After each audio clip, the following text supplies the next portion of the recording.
Ultimately, I started my career out in SaaS. I've only ever kind of been in startups and scale-ups. I was, I think, the second or third CSM on the ground in EMEA. And this is when CloudFlare was in super scale-up mode. I love this saying that, you can never connect the dots going forward, but when you look back, it will all make sense, right? I was working like 18 hours a day, man. Like, it was mad. But you enjoyed every second of it. And the reason why is because you had people and you were kind of in control of your own destiny. The key is to hire people better than you, and then they end up running the show and doing a better job than you ever could. The harder part, I think, about leadership that doesn't get talked about is how do you deal with bad performance, right? You want to see people grow. You want to see them evolve. You want to see them do things that, had you had that advice back then, you'd be able to navigate the world and working well differently as well.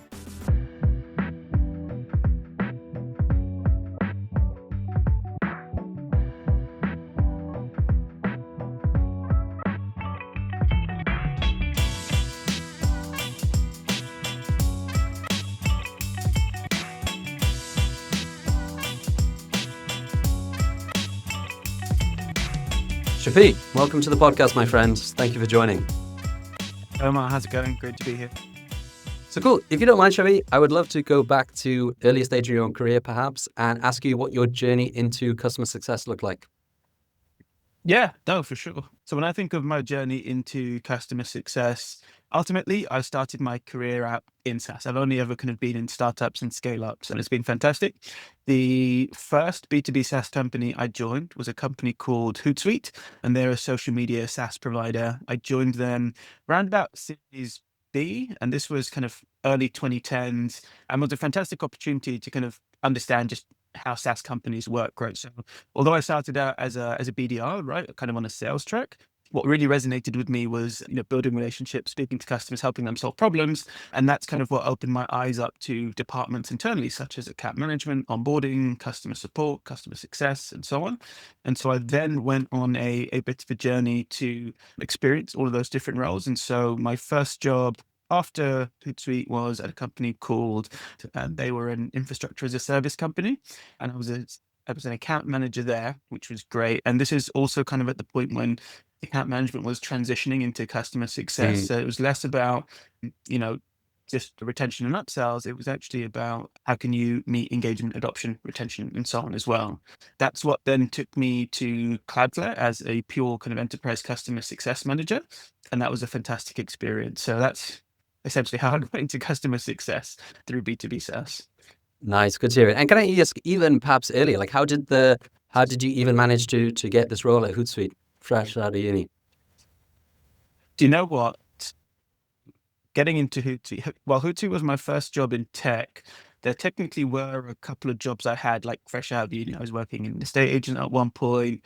I had gotten a random job as an account executive when I didn't even know what an account executive was, right? And here is me thinking, I've made on like a 20K salary. And it was like, great. And it was like commission, everything. But the job actually turned out to be, I won't name them, but the job turned out to be like, they hired me, but I was just in there doing nothing, like literally would rock up and doing nothing. So I was clamoring to just find anything I could. And because I jumped around a couple of times, I just wasn't getting anywhere from an interview perspective or with recruiters. But then there was one recruiter who I found who kind of specialized in helping graduates. So big shout out to Sphere Recruitment and Samantha specifically from Recruitment, because she kind of believed me that, hey, look, I've just had a hard time. I'm super hardworking, would love to prove myself, just want an opportunity. And she managed to get me into Hootsuite, which was tremendous. And I still talk to her today, like kind of more than 10 years later, just keeping in touch with life and everything. So yeah, that's how I got into tech. Love to hear it. Love to hear it. Okay, and then it was SDR, but then, I mean, I guess they let you experience other roles. And did you just immediately think, like you said, I don't know if it was called customer success manager then, but you realized, okay, less of the cold calling, cold emailing, perhaps, and more of the relationship driven. That was the more role that was going to suit you going forward. Yeah, absolutely. So when you think of starting off your career, like business development, sales development, it's a great entry level role for anyone, right? And typically you'll have a few paths that you might want to go down, right? If you're quite technical, you might go and become a solution engineer. If you're actually more creative, maybe you'll go towards marketing and demand generation. Actually, if you're just a natural born kind of hunter shark kind of character, right? Then yeah, you'll absolutely go down the AE route. And there's a lot of transferable skills there. But again, the piece that resonated with me was just, again, from all the cold calling and cold emails, actually building a relationship with people on the other end and trying to solve their problems. And so combining, my passion for doing that with also, hey, there's actually roles more catered towards that, right? Customer success, account management, onboarding, and so on. That's what essentially took me over to that place. So I got to see those, I got to meet, speak, learn a little bit, right? Before then delving off to find my path on that route. Okay, and on that path then, as you mentioned, you did join CloudFlare. I think it was 2017 when you joined. Can I ask Yes. what it was like joining and what the early days were like for you?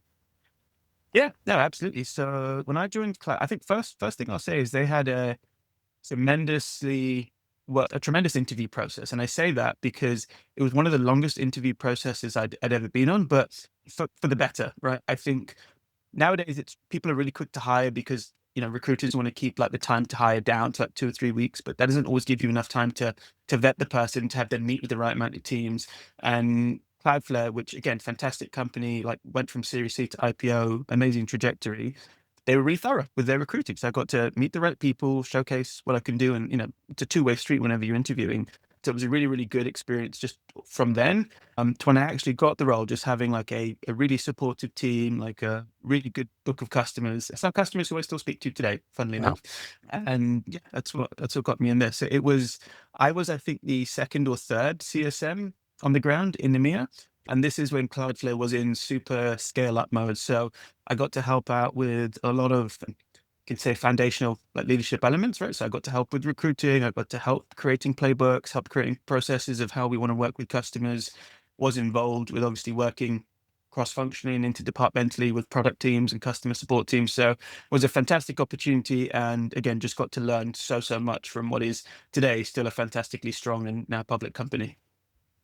Absolutely. And can I ask you what customer success looks like at a company like Cloudflare? As I would imagine it's quite a technical, complex product. You were definitely in enterprise segment. Obviously, Cloudflare hosts and powers some of the biggest companies in the world. Yeah, would love to know what it looks like. Yeah, for sure. So one of the best things about Cloudflare was that it was a very mature product, right? Especially when I was there. And with it being a mature product, its complexity was actually quite low. It was much easier to kind of learn, even if you weren't like a cybersecurity networking expert. At least when I was there, right, with the features and functionality that the tool had. So it meant that you were able to hold on to a larger book of business, essentially. So you had a lot more customers who you could work with and support. And because of the way Cloudflare was structured, it was more of a low touch tool. So it wasn't like, a Salesforce or a HubSpot where you're going in every day. It was kind of like a set and forget, right? Because ultimately you're only really going to be going in there if you're worried you're going to get attacked and you might like increase or decrease your thresholds accordingly. So no, it was a fantastic experience working there. And obviously you have to get up to speed from a technical perspective, but also from a commercial perspective as well. So you know how to work with your customers and how to operate on a day-to-day basis. Yeah. And obviously, with the idea that you had a lot more, perhaps, responsibility and exposure and experience being one of the first handful of CSMs in the EMEA region. Yeah, that was definitely fun. I mean, literally being number 2 or 3, you just constantly saw more people coming in on like every team, and also globally, right? Because we had offices in San Francisco and New York, and then offices towards like the APAC region as well. I forget exactly where. But the company was just constantly growing, and then they'd always do what's it called, like sales kickoffs, kind of in person in San Francisco, which was really Nice. cool. So you'd actually get to meet the people, and this was before everything was just like 15-minute Zoom calls every day, right? Like you were doing things in person, you were going into the offices. So it was a great time to be there and a really, really amazing experience just to learn and grow. That's all right. And would you say like this was the experience that perhaps was the kind of pivotal foundational one where you kind of had your sight set, okay, customer success is going to be my kind of career path, or perhaps did this occur to you earlier at OnApp? No, I think looking back on it's funny. I love this saying that, you can never connect the dots going forward, but when you look back, it will all make sense, right? And so you kind of look at where you are in your career or where I am in my career right now. And I'm like, okay, I get it. I get what's happened along the way. And I do think you're right. So getting into that enterprise customer success position, it just really, really, really showed me that, hey, in terms of my personal skill sets and what I like doing, right? This is it. Like I like making people happy. Customer success is a natural foray into that. I'm a little bit of a nerd, so like being able to be technical with a product helps sometimes too. So yeah, I do think getting the job at Cloudflare, getting to experience, pure customer success kind of at the right time where there was just hyper growth all around in the tech sector as a whole, really, really helped solidify that I want to be the best CS person possible. And I just want to go out and build amazing CS teams in my career. And then at some point, I think it is 2020, you end up joining Kraft. This is Yeah. as a manager. Can I ask the how and why behind this, perhaps? Like, how did this opportunity come up, and why step into leadership? Yeah, no, of course. If we go back to 2020 when I joined Craft, I think we were smack bang in the middle of COVID. So like during lockdowns, people will remember that supply chains were going absolutely crazy. And when a recruiter reached out saying, "Hey, I'm calling on behalf of this supply chain tech company," I thought maybe that's a good move, right? Like I've had an knack of being in the right industry at the right time. And so I thought, do you know what? Up until this point, I've now hit the big three in terms of experience from what the post sales landscape looks like. I've done account management, I've done customer success, I've done onboarding throughout my time at Braze as well. I'm happy to now not just be, part of a founding team. I'm happy to go and actually be the one founding the team, right? And the organization as a whole. Craft to this day, I'll say, is one of the best career experiences I've had in my life, from the people, the culture, literally just the way of working that they have there. It was an amazing time that I had. And yeah, stepping into a kind of leadership role, essentially first one on the ground, there was nothing, like no customer success, no onboarding, no support, nothing. Everything was actually just handled by like account executives and sales engineers. It was great because I essentially had a blank canvas to put my stamp on. And through the 4 years I spent there, I was able to work with some terrific people, hire some even more fantastic people, and really build a great community and culture there for a CS organization that was not just CS, but we had customer success, account management, customer support, and then also partnership success as well. So really, really amazing opportunity. And can I ask what that's like? Okay, so you have been working at much bigger scale-ups and enterprise companies, Cloudflare, Braze. I think I had to check this, but I think Kraft had basically just perhaps raised a Series A before you joined. So they're still a very early stage company. Like you said, there is no customer success function that exists. You are coming from this background of Yeah. perhaps better structured customer success functions. Yeah. What does it look like when you join, and what Yeah. those kind of first days, To weeks, be, months are to, like?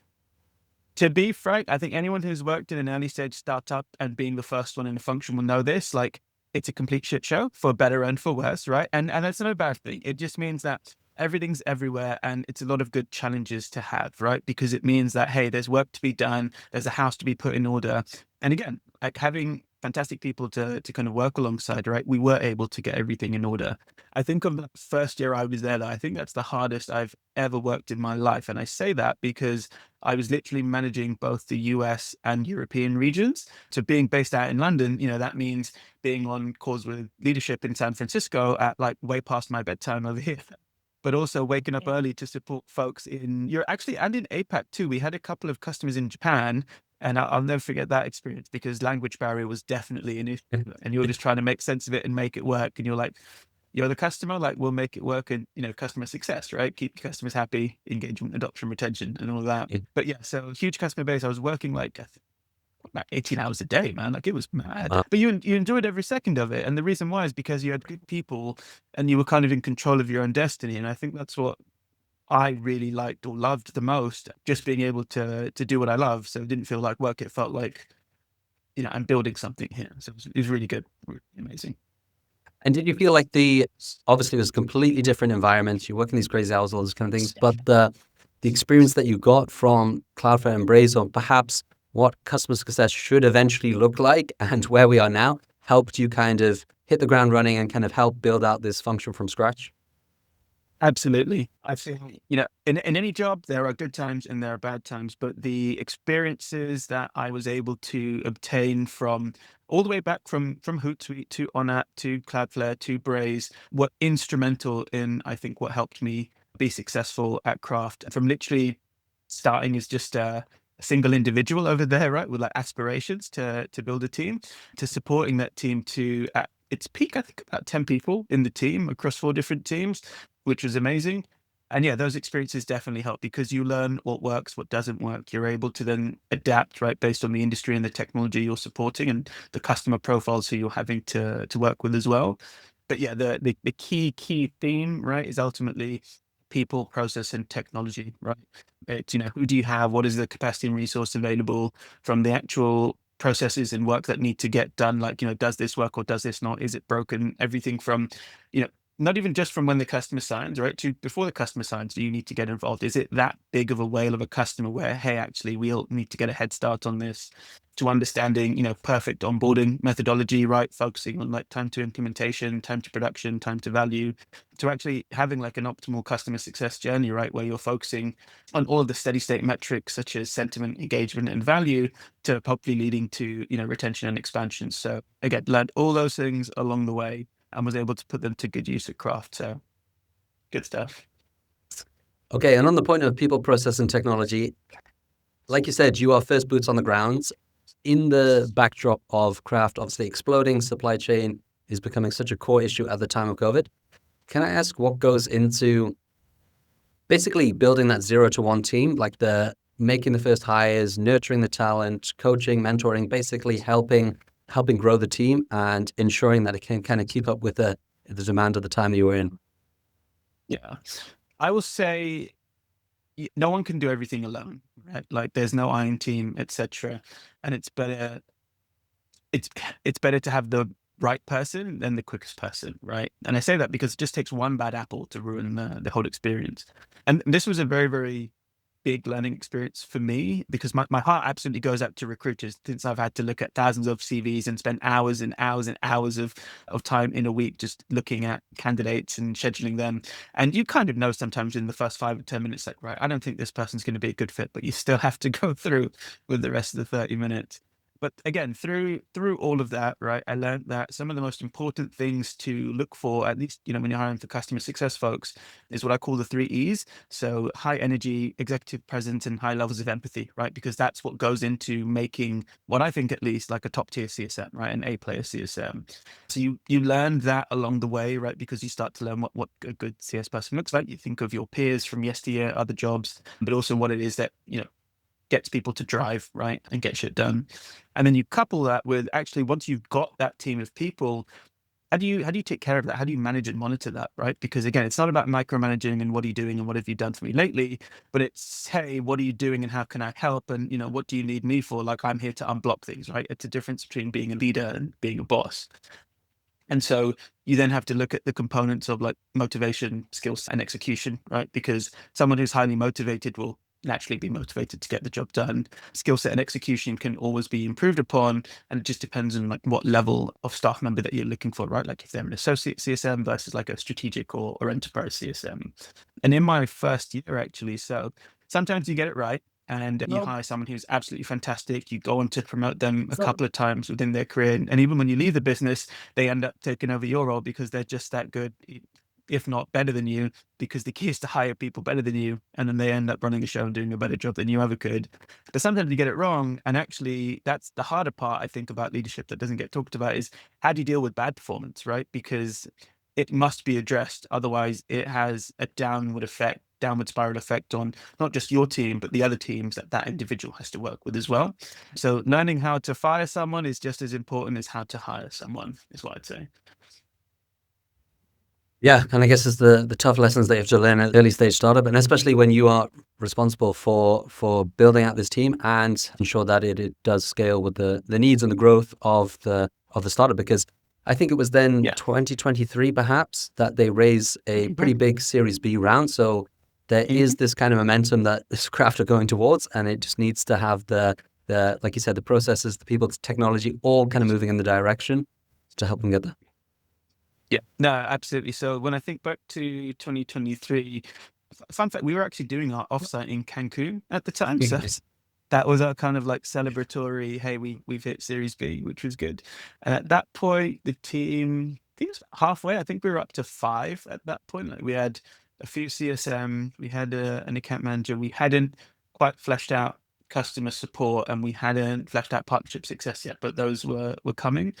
And again, it was a pivotal moment because again, we'd received funding, but like any startup will tell you, just because you received money does not mean you get to spend it, right? Like there's a constant rack and stack of like, all right, what is the most important thing that the business needs to work on? And unfortunately, more often than not, customer success is never at the forefront, right? And that's just a fact of the matter. And the reason why is because that capital needs to go into either improving the product set that is there today to increase features and functionality to drive more sales, but then equally to bring in new sales folks to help drive more revenue, right, and growth. Customer success, when they start out, they are always seen as a bit more firefighty. It's kind of like, what's on fire? What do I need to put out? How can I help? And then there's a natural evolution of like the CSM team just getting more strategic and then breaking out into those separate support, onboarding, account management, partnership success type roles. So where we were then, ultimately the play was, customer success is still well equipped. It's a player team. There was a great bunch of us on there, and we could handle anything that came our way, right? So when it came from reps in their region having to help out in other regions, everyone was on point to do so. When it came to myself having to, be more like a player coach, still be involved in accounts, happy to do that too, because I think that's what helps have a kind of high growth, high performing team. Is you just can't have any ego. That's not my job or that's not my problem. It's, hey, it's all of our job, it's all of our problem. How can we get it done? Okay, and so we've kind of talked a bit about the growth story of Craft, the time you joined, the growth that they witnessed, you being first on the ground. I'd be interested to perhaps just hear from your point of view. So you join as the manager, first boots on the ground. At the end of your time there, at nearly the 4-year mark, you are senior director. Like I said, they have raised their Series B at the time. Can I ask, what your kind of own personal growth story perhaps was at Craft and how you developed individually? Yeah, no, absolutely. I think one of the reasons I was able to be so successful in growing Craft, literally promoted year after year, was down to just the trust and autonomy that I was provided with. I think, some people thrive when they're left to their own devices, right? And I fall into that camp. I mean, I think of, again, I talk about being the first one in on the ground. It was a blank canvas. Not everything works, right? It's not to say that you're the first one in and everything you do touches to God. Absolutely not, right? More often than not, it turns to shit. But the point is that you're able to fix it along the way, right? And quickly iterate on like, well, we tried this, but this doesn't work. So let's pivot now. And okay, it's okay if you don't get it right the first time. No one really does. But what's your plan B? Do you already have the plan B to pivot to see how you can mitigate any losses and then move forward? So that comes down to the right way to onboard customers, right? I mean, that transitioned so much over the 4 years that I was there. When we initially signed, our use cases that we were supporting were slightly different. So therefore our onboarding mechanisms were slightly different. But as the customer base changed, the ICP, individual ideal customer profiles, that evolved throughout our time there. We had to then change our onboarding mechanisms as well, which naturally had a knock-on effect to how we're managing the customer from a day-to-day perspective. Because again, some customers, again, based on their region, based on their use case, might be more high touch, might be more low touch. There were strategic elements, customers coming through partners. So it evolves. But I go back to trust and autonomy are the two biggest tools, I think, to help anyone be successful, and what definitely helped me be successful. So that's what I'd say to that.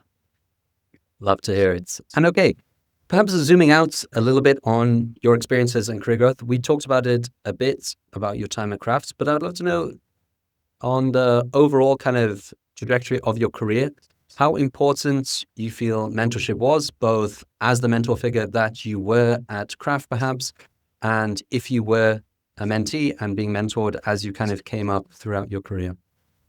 Yeah. I think mentorship is extremely important. And the reason why I think it's extremely important is I think I was very lucky that I've never had a bad I've had one, I won't name or say where, but I've only ever had one manager throughout my career who I'd call quote unquote a bad manager. And it's interesting because I had already had quite a few good managers and good leaders from like managers, directors, that I think of my whole upward chain. I've had such positive experiences in the majority of companies I've been at. It was an amazing learning tool, and it was what you learned to be the norm, right? Because you had managers and directors who cared about you and your career growth, not just about what you're doing to make them look good, right? You had managers and directors who were genuinely interested in what you wanted to do with your career and how they can help you grow, not just get better on the day-to-day aspects, but even more importantly, having mentors, managers, directors, leaders who were saying, chef, work is also just work. You've got to remember there's more to life than work. That was really, really eye-opening for me. And I feel like I was able to inherit, or at least kind of like say, right, this is a fantastic way to be. I absolutely want to incorporate some of these aspects into, as an aspirational leader, when I do become a leader, incorporate some of those skills and personality traits as well. So and they all resonate with kind of the arm around your shoulder approach, right? Which is like, it's not just about go and do this and get this done. It's about, hey, this needs to get done. How do you think we can get it done, right? So giving that opportunity to learn and try and do, right, and be more autonomous versus just being treated in more of a, here's a list of things that need to get done by the end of the day and that's your job. And so learning that really helped me kind of understand that I like developing folks, right? So like, that's why I like being in management and leadership, because you want to see people grow, you want to see them evolve, you want to see them do things that, had you had that advice back then, you'd be able to navigate the world and working a lot differently as well. But I also think, like, when I think of leadership and mentorship, I'll just give a big shout out to my mum, because I think I learned a lot of it from her, right? And my mum was someone who was essentially a housewife, right? Like, she didn't really have quote unquote big career, was just always there for her children. But you kind of see these skill sets of like resiliency, and no matter what the situation is, like, everything has to get done. You got to get to school on time. There's got to be dinner on the table. Your lunchbox has to be packed. If you forgot your PK at home, it's okay. We'll come and drop it off. Like, there's no yelling, right? It's kind of like, it's a very supportive environment.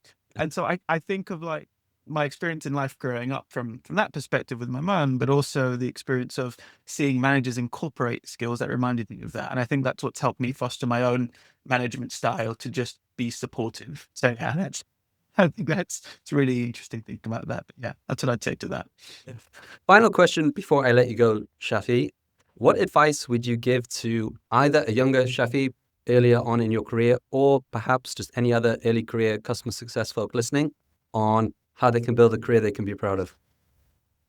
Yeah, for sure. I think best advice I could give to either myself back in the day that I would love to do, or to anyone kind of up and coming in customer success, or any industry really today, it's just focus on being your most authentic self. Don't try and just fit in to appease your coworkers, your manager, and so on.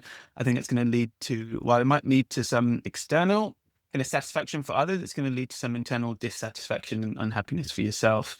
Focus on being you. You might not fit in at every job you ever have, and that's okay.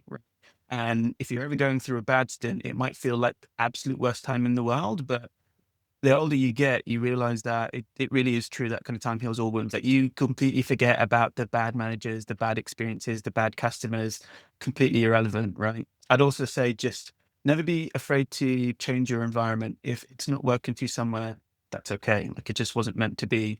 There are other jobs out there. There are other places where you can thrive when you look at your own personal skill set and what you're made of. So as cheesy as it sounds, just be true to yourself. Just be like, hey, this is what I can do. This is what I'm good at. This is what I want to do. This is what I aspire to be, and focus for that and go for it. And don't listen to anybody who tells you otherwise, right? If you're determined to do something, you will get it done. That's all I'd say. Awesome advice, Shaffi. We will end on that note. Thank you again for being so great. Thank you for your time today. And yeah, I'm sure we'll speak again soon. Awesome. Thanks for having me, Omar. Appreciate it. Cheers. Thank you for listening to another amazing episode of Go-to-Market Leader Stories, which today is brought to you by Stack's Customer Success Mentorship Program. By joining our program, we will match you with a VP, Director, or Head of Customer Success from a top SaaS scale-up, who will mentor you on a one-to-one basis to support your personal and professional career development. On top of that, we'll also give you access to our amazing community platform, where you'll be able to connect with all the customer success leaders that we have at Stacked, find jobs, hire candidates for your team, see and attend events upcoming in the customer success calendar, and a whole bunch of other awesome features. If this sounds interesting, you can book a completely free trial mentorship session today. Head over to stack.so and take the next step. Otherwise, see you on the next episode.